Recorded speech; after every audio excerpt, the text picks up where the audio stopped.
तो जी hi guys, good morning. और आज है करवा चौथ का दिन। तो ये मैंने कल रात में जो है मेहंदी लगवा ली थी जा कर के रात में। और उससे पहले का वीडियो भी अभी आपको बीच में दिखाऊंगी। और ये सुबह का टाइम है, सब लोग सो के उठे हैं। तो मैं मेहंदी दिखा रही हूँ कि मेरी मेहंदी रच गई है बहुत ही अच्छी। और सुबह सुबह का दिन है, मुँह भी सूज गया है। उसके बाद नहाने के बाद अपनी पूजा स्टार्ट की। पूजा करने के लिए सबसे पहले तो राधा रानी को भी मेहंदी लगानी थी, क्योंकि उनके लिए भी तो ये फेस्टिवल है फेवरेट। तो फिर उनको मैंने बहुत अच्छी कोशिश करी कि मैं उनको बहुत प्यारी मेहंदी लगाऊं। पर उनके बहुत छोटे छोटे हाथ है, तो मेहंदी इतनी अच्छी नहीं, पर हाँ लग गई कैसे भी। और दूसरे हाथ में भी मैंने उनकी मेहंदी लगाई है। तो दूसरे हाथ में थोड़ी प्रॉब्लम होती, क्योंकि उनको मुझे रात में आके वुलन का कपड़ा पहनाना पड़ा था, क्योंकि अभी आपको बताऊंगी आगे क्यों, इसका रीज़न है। तो उसके बाद फिर मैंने उनको मेहंदी लगाया, उनको बिठाया थोड़ी देर। उसके बाद मैंने सब लाला को भी तैयार कर दिया, लाला को नहला दिया था। उसके बाद मैंने उनको तौलिया में, उनको गर्माहट में थोड़ी देर बिठाया। और उसके बाद फिर मैंने उनकी इत्र से मालिश भी करी। पहले मैंने उनको तौलिए में, क्योंकि उनको ठंड ना लगे, क्योंकि मैं अपने बच्चों को भी इसी तरह से जब वो नहा लेते हैं ना, तो उनको तौलियों में थोड़ी देर से या कंबल उड़ा के थोड़ी देर छोड़ देती हूँ, कि थोड़ा उनको जो ठंड ना लगे एकदम से ना। तो इसलिए मेरे लिए उनके भी वही भाव रहते हैं।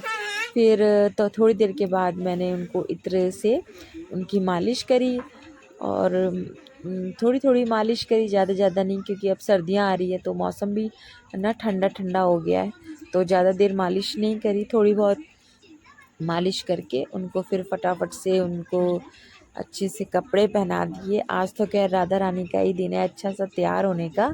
फिर भी हमने अपने लाला को भी प्यार किया खूब सारा, और फिर उनको तैयार करना शुरू कर दिया। तो वही आज इनको मैंने उनका ड्रेस नहीं, ये पिजामा और कुर्ता है, छोटा छोटा पिजामा छोटा छोटा कुर्ता, तो वही पहनाया है। उसके साथ मैंने उनको माला पहनाई है, क्योंकि वैसे इसमें माला पहनाना इतना ज़रूरी नहीं है, तो पर फिर भी मैं माला और मुकुट ना पहनाऊँ ना, तो मुझे ऐसा लगता है कि मैंने लाला को थोड़ा सा भी तैयार नहीं किया।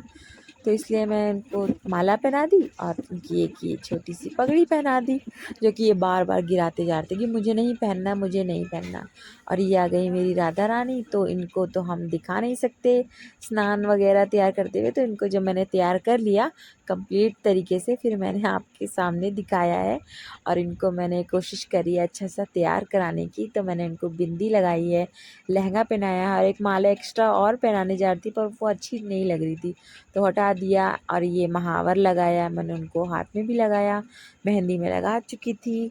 अपनी पूरी कोशिश करती हूँ कि उनको मैं बहुत सारी चीज़ें पहना सकूँ, पर मेरी राधा रानी ना बहुत छोटी हैं। और तो जैसे कोशिश करती हूँ कर लेती हूँ। तो उनको चूड़ी पहनाई, फिर उनका मुकुट पहनाया, और ये हो गई मेरी राधा रानी एकदम रेडी। और कमेंट में बताइए कि राधा रानी किस किस को प्यारी लगी है। मुझे तो मेरी राधा रानी बहुत प्यारी लगती है, मेरी श्री जी। और उसके बाद फिर मैंने अपनी पूजा शुरू करी। पूजा में वही दीपक जलाया, और उसके बाद अपने मतलब लड्डू गोपाल और राधा रानी की तरफ धूपबत्ती दिया, ये सब आरती करी, दिया जलाया। और भगवान हमारे सभी भगवान जी को प्रणाम करने के बाद फिर मैं बस अपने जो काम होते हैं वो मैंने करना चालू कर दिए थे। और अब मैं आपको बताऊंगी कि कल क्या हुआ। कल क्या है कि जब मैं मार्केट में गई, मार्केट में देखी कितनी ज़्यादा भीड़ थी, तो घुसना ही बहुत मुश्किल से हम मार्केट में पहुँचे। और पहुँचने के बाद इतनी भीड़ थी, और मेरा मेहंदी का नंबर लगभग 1 घंटे बाद आया, और फाइनली मेरी मेहंदी लगना चालू हो गई। और मेरी मेहंदी पहले पीछे जो भैया है ना उनसे लगने वाली थी, पर मुझे उनकी मेहंदी इतनी कोई अच्छी नहीं लग रही थी। उन्होंने कहा टाइम लगेगा, मैंने कहा इन भैया से ही लगवाऊंगी, अब मुझे इन्हीं भैया से ही लगवानी है। फिर मैं इनकी वजह से 1 घंटा बैठी रही। तो इनके बाद मैंने मेहंदी लगाई, और बगल में भी कोई लगवा रहा था, और ये देखिए इन्होंने कितनी प्यारी मेरी मेहंदी लगाई। पीछे फिर मैंने कहा फ्लावर बना दो। फिर जब फ्लावर बना दिया तो मेरे हस्बैंड कहने लगे अरे पीछे तो अभी भी खाली खाली लग रहा है थोड़ा, इसके पीछे एक बेल बनवा लो। फिर मैंने फटाफट भैया को बोला भैया आप प्लीज़ थोड़ी सी एक और ये बेल कह रही, सॉरी गाइस, ये छोटी सी एक बेल बनवा दी दोनों तरफ। उनको बोला थैंक यू भैया, मैंने परेशान कर दिया आपको। और घर आई और मेरा मन दुखी हो गया क्योंकि जो मैंने मेहंदी लगवाई थी ना गाइस, वो सब मेरी ख़राब हो गई थी। क्योंकि मेरे जो बड़े वाले बेटे ने ना, जहाँ लड्डू गोपाल बैठते हैं, जिस जिस पे मतलब उनका बिस्तर और उनके कपड़े वगैरह, उसके ऊपर जो लड्डू गोपाल के पास पानी रखा रहता है, वो पूरा उनको नहला दिया था उसने, पूरा उनके ऊपर डाल दिया था। वो छोटा है इतना, उसको पता नहीं उसने क्या समझ आया क्या नहीं समझ आया, और उसने उनको पूरा भिगा दिया था। उनके कपड़े बिस्तर सारा कुछ, रजाई उनकी सब भीग गया था। ये उनका बिस्तर है, बेड है, वो सब भीग गया था। फिर मैंने उनको मेहंदी क्या देखनी, मैंने तो दिमागी वो हो गया कि क्या करूं। फिर मैंने उसी हाथ से अपने लाला को, श्रीजू को उठाया और फिर उनको कपड़े बदले, उनको फिर झूले में शिफ्ट किया क्योंकि झूला सूखा था। उनको भोग भी फिर मैं बाहर से उनके लिए आज लेके आई थी, रसमलाई। तो मैंने आज उनको मतलब इस समय मैंने उनको वुलन के कपड़े पहना दिए ताकि उनको ठंड ना लगे, और खूब सारा प्यार कर दिया, दुलार कर दिया कि कोई बात नहीं, वो बच्चा है उसको माफ़ कर देना। खैर वो सब जानते हैं, ऐसी कोई बात नहीं है। फिर उसके बाद मेहंदी थोड़ी थोड़ी सूख गई थी। फिर 12 बजे से पहले पहले मुझे खाना भी खाना था, भूख भी लग रही थी। तो मम्मी ने राजमा राजमा चावल बनाए हुए थे, मैंने वही फटाफट फटाफट चम्मच से खाया क्योंकि हाथ तो दोनों मेरे गंदे थे, तो खाना कौन खिलाता मुझे, तो इसलिए मैंने फिर चम्मच से खाना खाया। और सुबह में उठ के क्या है, 4 बजे के करीब हमें मीठा खाना होता है। तो मेरी सास ने तो यही बताया है कि मीठा खा के पानी पी लेना चाहिए, तो मैं वही करती हूँ। तो जो भोग की रसमलाई रखी थी वही मैंने खाई। और ये था मेरा शाम को जब मैं तैयार हो गई थी, मेरा फाइनल लुक।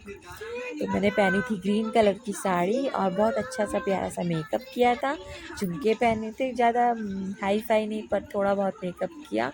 साड़ी मैं पहनती नहीं हूँ, ओनली करवा चौथ के टाइम पे ही पहनती हूँ या कभी बीच में। इसके अलावा बाकी फिर मैंने अपनी करवा चौथ की तैयारी करी, सारा माता का जो हमारे यहाँ जो ये करवा रखे जाते हैं वो सारे रेडी कर लिए थे। और ये राधा रानी है, सबको सब पूजा वूजा करने के बाद फिर किचन में खाना पीना बना, छोले खीर पूड़ी ये सब बनाया था, जो कि शूट नहीं किया क्योंकि बहुत बहुत ज़्यादा काम था, बहुत ज़्यादा बिजी थी इसलिए। उसके बाद मैं आ गई थी जब चांदा मामा आने का टाइम हुआ, तो मैं छत पे चली गई, किसी और के हमारे नेबर्स की छत पे चली गई थी। हमारे यहाँ तो अभी छत नहीं है, टीन सेट है, क्योंकि तो टीन सेट पे तो चढ़ नहीं सकते, इसलिए हमें किसी और की छत पे ही जाना पड़ा।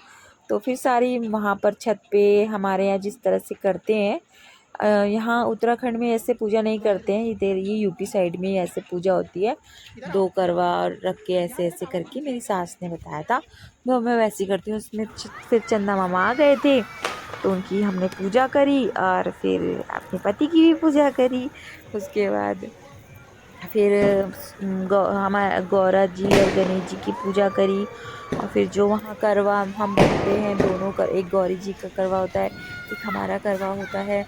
उन दोनों करवे से देव जी को हमने आरती करी उसी से, क्योंकि वही हमारे यहाँ क्या होता है ना, वही मेन आरती होती है उनकी, तो उसी से ही हमने आरती करी। और बीच की पूजा शूट करना भूल गए क्योंकि वो हस्बैंड के साथ होती है, तो उन्होंने कैमरा पकड़ा हुआ था, तो वो कौन कराता है। उसके बाद हमने सुहाग लिया, गौरी जी के चरण छुए, मतलब उनको मान करके फिर मैं आ गई घर। और फिर देखिए मेरा मस्ती। तो आपको मेरा वीडियो कैसा लगा गाइस? अगर अच्छा लगा तो लाइक शेयर कमेंट और सब्सक्राइब ज़रूर करिएगा। मिलते हैं आपको नेक्स्ट वीडियो के साथ। Take care, bye bye.